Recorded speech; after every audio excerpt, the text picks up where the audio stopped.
How are you, dear friends? In our series of applied neuroanatomy, we are going to continue our anatomy of the blood supply of the central nervous system, and today we are going to discuss the anatomy of the vertebral artery.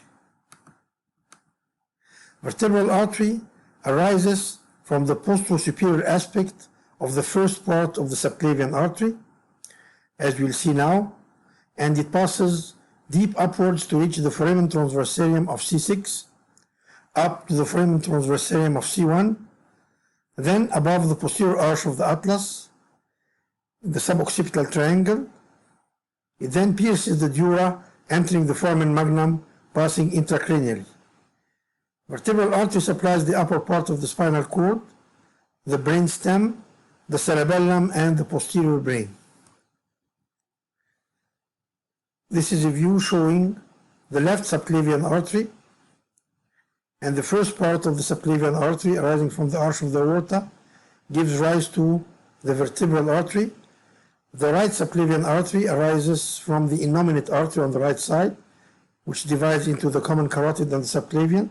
Also from the first part of the subclavian artery, arises in the neck, passes upwards, foramina transversaria, then around the arch of the atlas, then intracranially to join the other vertebral artery, forming the basilar artery. Vertebral artery can be divided into four parts: the preforaminal part, as we'll see now, and the second is the foraminal, the third is the atlantic, the fourth is the intradural intracranial. We call it preforaminal because it is the part before entering the foramina transversaria of the cervical vertebrae. The foraminal is inside the foramina transversaria. Atlantic is around the arch of the atlas, the first cervical vertebrae, and the intradural, of course, it is clear from its name. Again, if you're going to see a view showing the vertebral artery, a part in the neck before entering the foramina transversaria, this is the preforaminal. Inside the foramina, this is called the foraminal, and from the C6 to C2. Then from C2 to C1, and around the arch of the atlas is C3, and the intradural part is V4. Another view, anterior view, the preforaminal segment of the vertebral, the foraminal segment of the vertebral from C6 to C2, the atlantic segment of the vertebral V3, and then the intradural part. This shows that the vertebral artery is not far from the carotid artery, and it enters the foramen transversarium of C6, which is called the carotid tubercle, where we can feel the carotid against the foramen transversarium or against the transverse process of C6. So the distance is just a small piece of bone between the vertebral and the carotid. The first part of the vertebral artery is called the preforaminal part. As we said, it arises from the first part of the subclavian artery, medial to the scalenus anterior, because the scalenus anterior divides the subclavian artery into three parts. So the first part is medial to the scalenus anterior, and it ascends upwards to the carotid tubercle, which is the apex of a triangle formed by the longus colli medially and the scalenus anterior laterally and the subclavian artery inferiorly, as we'll see right now. At the carotid tubercle, it enters the foramen transversarium of C6. Carotid tubercle is the anterior part of the transverse process of C6, and it is named like that because you can feel the carotid pulse against it in the neck. When you put your hand on the carotid in the neck, you feel it against bone. This is the foramen transversarium of C6. It's called the carotid tubercle. Anterior to the preforaminal vertebral is the jugular vein, the vertebral veins, and the inferior thyroid artery. And from the left side, the thoracic duct is also anterior to the preforaminal part of the vertebral artery. 7% of the cases, vertebral artery enters the foramen transversarium of C7 instead of C6. Normally, C7 has a small foramen transversarium carrying some vertebral veins, but it doesn't carry the artery. This is a view of the neck, of the vertebral artery in the neck, and it passes in a triangle bounded medially by the longus scoli, laterally by the scalenus anterior, and you see the phrenic nerve stamped over the surface, and then it passes upwards in the foramen transversarium of C6, what we call the carotid tubercle. So it passes in a triangle or in an inverted V-shaped structure or space, bounded medially by the longus scoli, laterally by the scalenus anterior, inferiorly by the subclavian artery, and it is crossed by inferior thyroid artery, and on the left side by the thoracic duct. Another view, longus scoli, scalenus anterior, first part of the subclavian artery, vertebral artery, carotid tubercle.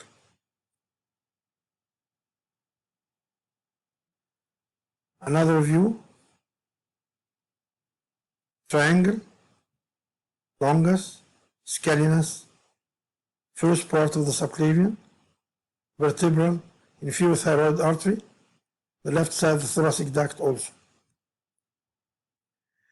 Surgical importance of the preforaminal part.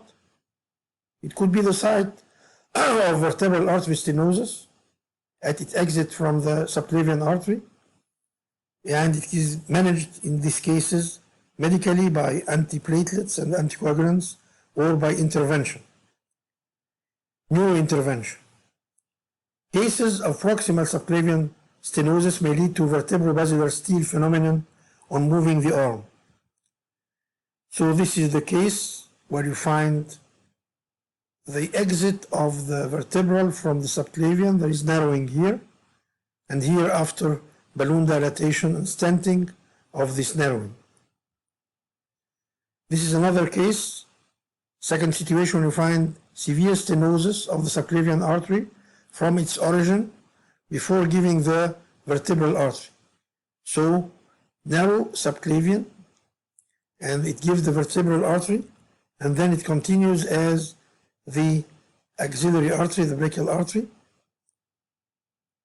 continues, the subclavian continues as the brachial artery. So when you move the arm with low blood flow in the subclavian artery, you get vertebrobasilar insufficiency because the site of origin is very narrow, whether it sends the blood to the brain, posterior brain through the vertebral, or to the arm. When you do a mechanical effort with the arm, you get vertebrobasilar insufficiency related to stenosis of the proximal part of the subclavian artery, of the subclavian artery. The second part of the vertebral artery is the foraminal part, and it is vertically upwards, and it passes in the foraminal transverse area from C6 upwards to C2, which is the axis. Always the vertebral artery is in front of the nerves. You should always remember it. It is in front of the roots of the cervical nerves. It is in front of the lower cranial nerves. And it is surrounded by the vertebral venous plexus, which unites at the lower part of the neck, forming what we call the vertebral vein. And it is surrounded by branches from the inferior cervical sympathetic ganglion. So the second part, foraminal, passes in the foramina from C6 or the carotid tubercle upwards till C2. This is V2, the second part or the foraminal part of the vertebral artery. Another view from anterior, and you see that from C6 to C2, which is the second part, V2, the neck V1, and the Atlantic or V3, and then the intracranial. This is a true angiography showing parts of the vertebral artery, V1 in the neck, V2 in the foraminal transverse area, from C6 to C2, V3 the Atlantic, from as we'll see now, we have a vertical and horizontal part of the Atlantic, and then V4, the intracranial part, which is the last segment of the vertebral artery. Another view here, anterior view of the cervical vertebrae, vertebral artery and foraminal transverse area. As we said, the artery is always in front of the cervical nerves, and the vertebral venous plexus and the sympathetic plexus surrounding the vertebral artery. When you do a disc surgery from anterior and you go lateral, you have the uncinate process separating you from the vertebral artery. So don't try to break. You end the disc, you stop here. Don't break the uncinate process. This could be dangerous, and you could reach the vertebral artery. This is what we call the ancovertebral joint between the uncinate process of the vertebra below and the body of the vertebra above. Uncinate process, ancovertebral joint, lateral to the uncinate process is the vertebral artery. This is to show you something we always hear it from different specialties, not neurologists or neurosurgeons, but other specialties, said the patient has cervical spondylosis, it is compressing the vertebral artery and causing vertebrobasal insufficiency. And here is to show you that it is a rare cause. Yes, it exists, but it is not the commonest cause of vertebrobasal insufficiency. It is a rare cause of vertebrobasal insufficiency. So please don't mention it as the first cause of vertebrobasal insufficiency. Third part of the vertebral artery is the extradural or the Atlantic. From its name, it is related to the atlas. It passes from foramen transversarium of C2 till it pierces the dura. And it is further subdivided into two parts. A vertical part from the foramen transversarium of C2, crossing in front of the root of C2, reaching the foramen transversarium of C1. Then it turns horizontal, which is the horizontal part of V3, from the foramen transversarium of C1, curving medially and posteriorly, crossing in front of the C1 root, behind the superior articular facet of C1, forming a groove on the upper surface of the posterior arch of the atlas. Then it passes medial to the atlanto-occipital joint, in front of posterior atlanto-occipital membrane and the dura. So it pierces posterior atlanto-occipital membrane and the dura to enter intracranially, and the horizontal part of V3, which is the Atlantic part, lies in the floor of the suboccipital triangle, as we'll see. It's very easy. This is the view of the V3. It has a vertical part and a horizontal part. It is called the Atlantic because it is present around the arch of the atlas. The vertical part extends from the foramen transversarium of C2 to that of C1, and the horizontal part extends from the foramen transversarium of C1 behind the superior articular facet of C1. Then it passes medial to the atlanto-occipital joint, forming a groove on the upper surface of the posterior arch of the atlas. So, in this part, the vertebral is posterior to the superior articular facet, as you see, and it passes medial to the atlanto-occipital joint, as you see, and it gives a meningeal branch here. Again, we have a horizontal part for V3, vertical part of V3, and horizontal part of V3, then it pierces the dura. So it is behind the superior articular facet, then medial to the atlanto-occipital joint. Again, crossing in front of the root of C2, always in front of the roots, in front of the root of C1.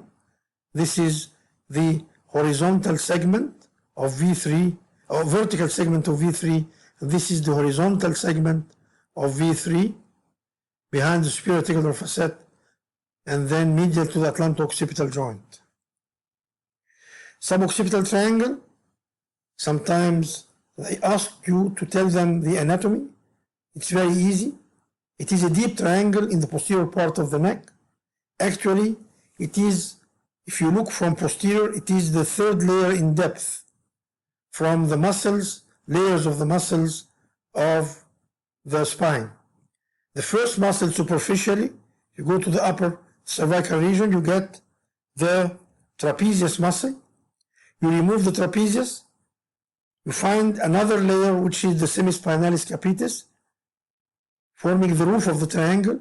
You remove the semispinalis capitis, you will find the triangle bounded by three muscles, rectus capitis posterior major, medially, the superior oblique and the inferior oblique muscles, and it contains the horizontal part of the V3, and the roof contains the greater occipital nerve and the occipital artery.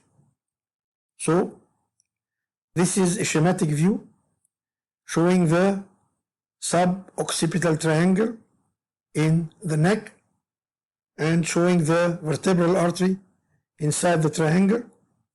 And this blue is the suboccipital triangle, and this is the superior oblique, and this is the inferior oblique. It is an oblique muscle present superiorly called superior oblique, and an oblique muscle present inferiorly called inferior oblique, and it is passing from the spinous process of C2 down to the foramen transversarium of C1, inferior oblique, superior oblique, and the medial muscle, which is the rectus capitis posterior major, beside it, the rectus capitis posterior minor. It is posterior, so it was rectus because it rectifies the neck extended backwards. Rectus capitis, the head, rectifies the head backwards. Rectus capitis posterior major. Why it is major? Because there is a small minor beside it. So this is the suboccipital triangle. Again, on the right side, we have the rectus capitis posterior major and the inferior oblique muscle and the superior oblique muscle, having a common in their origin and insertion, foramen transversarium or transverse process of C1. The content, and this is the triangle, one side, content vertebral artery, and in the roof it contains the greater occipital nerve, the occipital artery, and it is covered by the splenius capitis, as we said. It is the third layer, semispinalis capitis, as we said. You see, the first layer, you find it is the trapezius, then the semispinalis capitis forming the roof of the triangle. If you open or cut this muscle, you'll find the triangle between the three muscles. Another view, rectus capitis posterior major, superior oblique muscle, inferior oblique muscle, and the triangle. Is the triangle, and here you can see the vertebral artery here. Another view, this is from the right side, rectus capitis posterior major, superior oblique, inferior oblique, occipital artery, and in the depths you'll find the vertebral artery. Surgical importance of the atlantic segment of the vertebra. Why did we mention the suboccipital triangle? Because it is the site where you expose the vertebral artery when you do the far lateral approach. If you want to reach a lesion in front of the brainstem, like foramen magnum meningioma, you go laterally. Where to go laterally? You go laterally up to the suboccipital triangle to expose the lateral aspect of the medulla to reach what is anterior.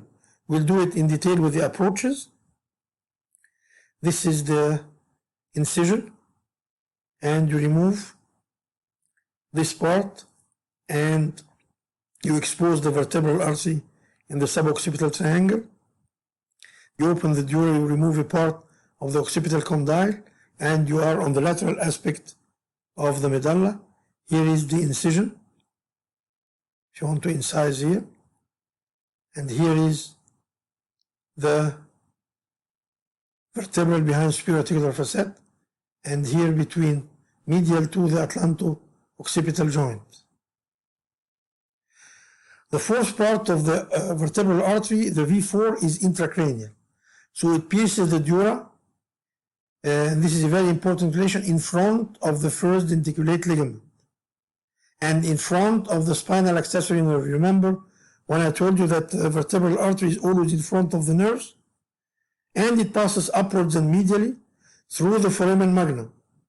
So the vertebral artery enters the intracranial cavity through the foramen magnum in front of the medulla, joining the other vertebral artery to form the basilar artery at the lower pons. It passes between the hypoglossal nerve and C1, which is the root of the first cervical nerve, which is a sensory root. C1 has no motor root. This is horizontal segment V3, and then it pierces the dura, entering foramen magnum, passing anteromedially, joining the other vertebra, forming the basilar. Again, this is to show you the vertebral artery. This is from the left side, passing anteromedially behind, this is the V3, behind the superior articular facet, then medial to the atlanto-occipital joint. This is the atlanto-occipital joint. Occipital condyle, superior articular facet, atlanto-occipital joint. First, horizontal part of V3, behind the superior articular facet, then medial to the atlanto-occipital joint, gives the meningeal branch, and it enters the dura in front of the first denticulate ligament, as we said, and in front of the roots of the spinal accessory nerve, and in front of the root or above the root of C1, and it enters, as we said, between C1 and the hypoglossal. Remember what we said? This is C1, and this is the hypoglossal.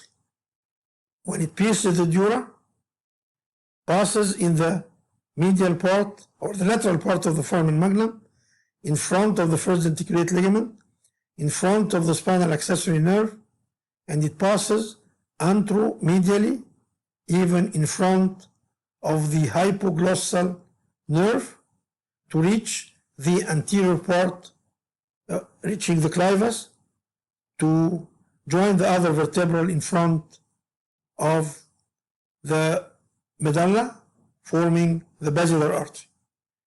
So this is the intracranial part. Here it pierces the dura. Here it is anterior to the first denticulate ligament. It is anterior to the spinal accessory, and it passes between the first cervical root, the sensory root, and the hypoglossal nerve, then anterior to the hypoglossal nerve, and here it gives the PICA. Look, there is no actual direct relation between the vertebral artery and the lower cranial nerves. The relation is between the PICA, which is a branch from the vertebral and the lower cranial nerves, as you will see, but the vertebral artery is related to the spinal part, yes. It is related to the hypoglossal nerve, yes. It is related to the denticulate ligament, yes, but it is not related to 9, 10, and 11 passing in the jugular foramen. It is below them. So when you find the foramen magnum, meningioma, the upper border of the meningioma is the lower cranial nerves, and the vertebral artery is displaced laterally. We'll see it now. This is an anterior view to show you that the vertebral artery from each side, after it passes in front of the hypoglossal nerve, it passes upwards to join the other vertebral artery at the pontomedullary junction, forming the basilar artery. Another view showing the same. And this is after you remember this vertebral artery in front of the denticulate ligament, in front of the spinal accessory, in front of the hypoglossal, and it gives here the PICA, posterior inferior cerebellar artery. It gives medial and lateral branches, medial and lateral branches, as we will see. Also here, vertebral artery in front of the hypoglossal nerve going upwards. Surgical importance of the intracranial segment. It is the site for PICA aneurysms, as we will see. It's not a frequent site, but sometimes it's present, whether it is secular or fusiform aneurysm, and could be inside, could be engulfed by or at the surface of the foramen magnum meningiomas. This is the PICA aneurysm, vertebral artery, intracranial part.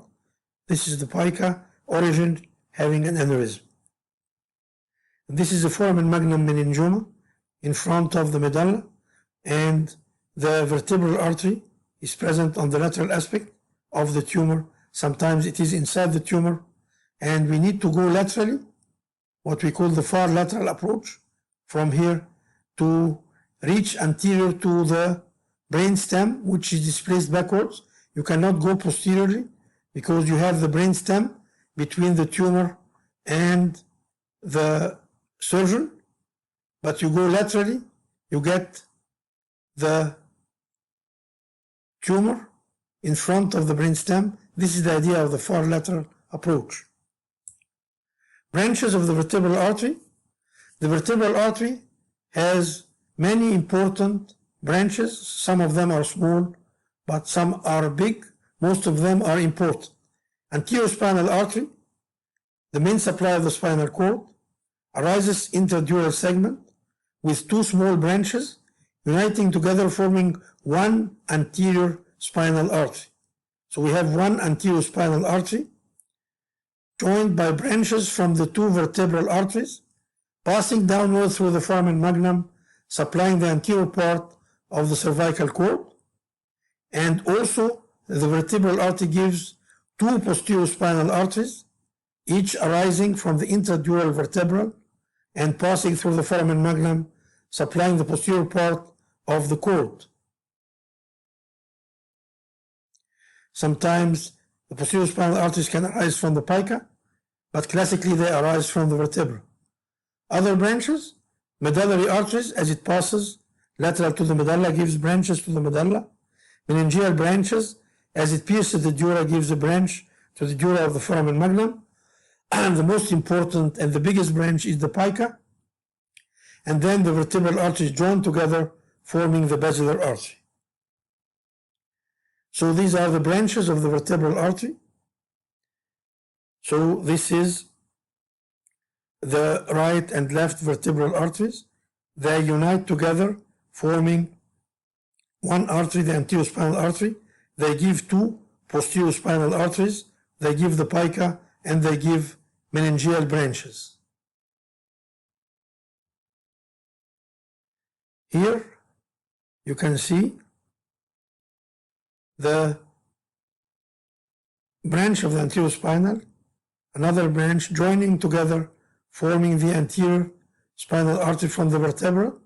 And you can see here the PICA arising from the lateral aspect of the vertebral artery, the PICA, and stomosing with the ICA after that. It is arising from here.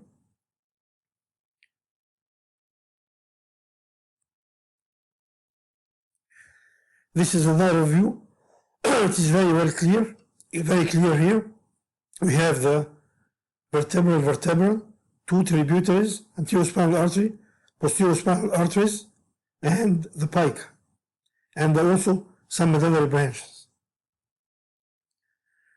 Another view, anterior spinal, posterior spinal, and the PICA. And this is the cord. We have an anterior spinal artery and two posterior spinal arteries, and they both receive tributaries from the segmental arteries all through the vertebral foramina, as we will see with the blood supply, as we saw with the blood supply of the spinal cord. So this is the anterior spinal artery going in a sulcus anterior all through the cord, and two posterior on the posterolateral aspect between the posterior column and the lateral column on each side, supplying the posterior column, and this is supplying the anterior 2/3 of the anterior spinal artery, and its occlusion causes quadriplegia called the anterior spinal artery syndrome, gives central branches to the gray matter, can give occlusion, causes the central cord syndrome, where you get weakness in the upper limbs more than the lower limbs, and the posterior spinal artery supplying the posterior column, where they are affected, you can get sensory attacks, you get loss of the deep sensations. We talk a little about the PICA being the most important branch. It is the largest of all the branches of the vertebral artery, and it arises from the intradural part of the vertebral artery, as we saw, and it turns around the medulla. First it is lateral anterior to the medulla, then it turns around the upper medulla between the origin of the vagus and the accessory nerves, over the inferior cerebellar peduncle to the undersurface of the cerebellum. The vertebral artery is anterior to the medulla, and the cerebellum is posterior to the medulla. The PICA wants to reach the cerebellum, so it arises from anterior to the medulla, becomes lateral to the medulla, then it passes at the junction between the medulla and the cerebellum, then it reaches the posterior part of the undersurface of the cerebellum. At the undersurface of the cerebellum, it divides into two parts, a medial branch going to the notch between the two cerebellar hemispheres. We always see it when you do the telovelar approach, reaching the fourth ventricle in medulloblastoma or ependymoma surgery, and the lateral branch supplying the posterior part of the undersurface of the cerebellum, anastomosing with the ICA. Sometimes you can divide the PICA into 5 segments: anterior medullary, lateral medullary, tonsillomedullary, telovelo-tonsillar, and cortical. We'll see it now. As we said, the vertebral artery, the intracranial vertebra, it gives the PICA, and it passes among the branches of the biggest nerve, the PICA itself. And here what I said, it is an artery that arises from the vertebra anteriorly, and it wants to reach the cerebellum posteriorly.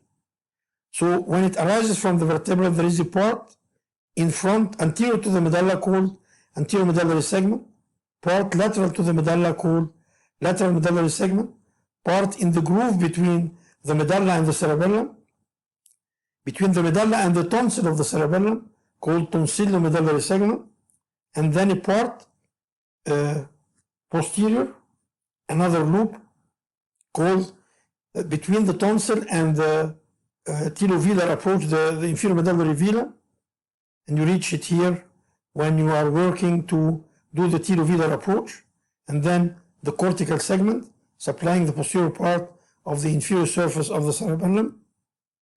Again, anterior medullary, lateral medullary, tonsillomedullary, telovelo-tonsillar, and cortical.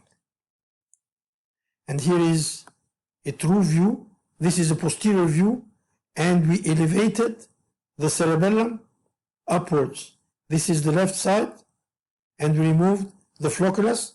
This is the choroid plexus popping out from the foramen of Luschka. This is the left side, and this is the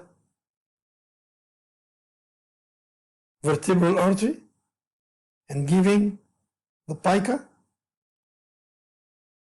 PICA is first anterior to the medulla, then it passes lateral to the medulla here, then it passes tonsillomedullary segment.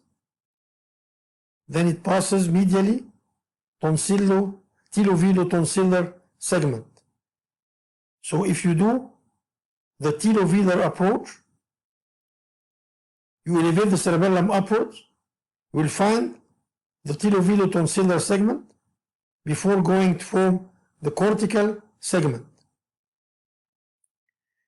If you go to decompress, for instance, the Sevens microvascular decompression in hemifacial spasm, you elevate the flocculus upwards, you find the choroid plexus, foramen of Luschka, and you find the tonsillomedullary segment. Lateral medullary and tonsillomedullary segment. This is the medulla and this is the tonsil, and in between the medulla and the tonsil, tonsillomedullary, then medially between inferior medullary velum with tonsil, you will find the tilovelotonsillar segment. This is to know that the PICA has a long course. The vertebral artery is not related to 9, 10, and 11, but the PICA is related here with the loop 9, 10, 11. Sometimes this loop extends to affect the facial nerve forming the hemifacial spasm, and then it passes from lateral to medial, first from anterior to posterior, and from lateral to medial, reaching the tilovelar segment. This is one cerebellar hemisphere and one cerebellar hemisphere, and this is the furrow in between. This is the medial branch of the PICA, from each side, what we call the tilovelotonsillar segment. Tilovelotonsillar segment, and then after that you find the cortical segment. Thank you very much, and we hope we meet soon with the other arteries and veins of the central nervous system. Thank you very much for your attention.